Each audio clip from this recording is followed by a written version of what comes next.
Hey, it's Patti Scharf, CPA and co-founder of Catching Clouds, the leader in e-commerce accounting.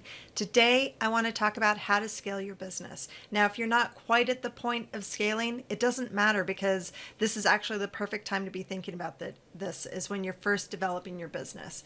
And if you need some other tips on how to get started in your business, please stick around to the end because I've got something else for you.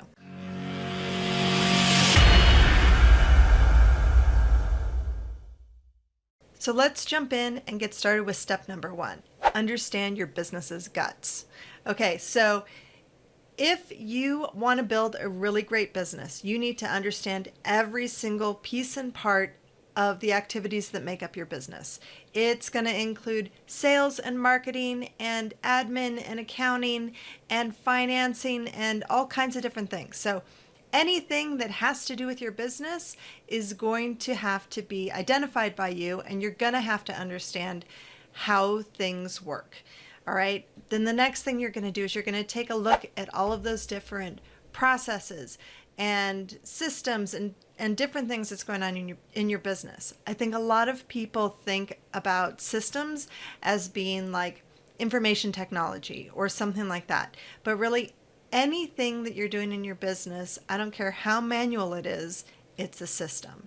And the way to make your business most efficient and most easily scalable is to not only identify what those systems are, but then make sure that they're standardized for every activity that you do, and then streamline your processes. So take out superfluous steps that are just kind of getting in your way.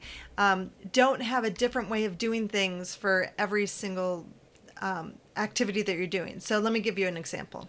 When I was starting to use add-ons with QuickBooks Online and Xero, I noticed that some of the add-ons had different workflows. So in some cases you would go from the app to QuickBooks Online, whereas the same tools you would go from Xero to the app. And it was confusing. It wasn't standard. It was really hard to train new people on that. So we just booted QuickBooks Online out of our practice. We just use Xero now. And it helps make things a lot more efficient. Everybody knows what tool we're using, how it works. It's the same for every single client. So I would highly recommend doing something like that in your business.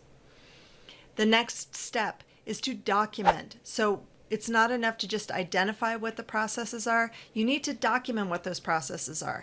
And if you're just starting out, I know you're really busy, but I highly recommend you do this, because by the time you get really in over your head and you're super, super crazy busy, like even busier than you are now, and you really decide you need help and can afford it, the person who's coming in is going to need that documentation to know how you do things. It's just going to make the whole process go so much more smoothly.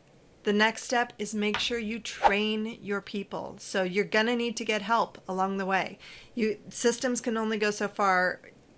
Quick fixes with technology, or they're not always quick, but fixes with technology will help for a while, but at some point, if you're successful, you're probably going to need somebody else to step in and take over some of the 18 billion hats that you wear.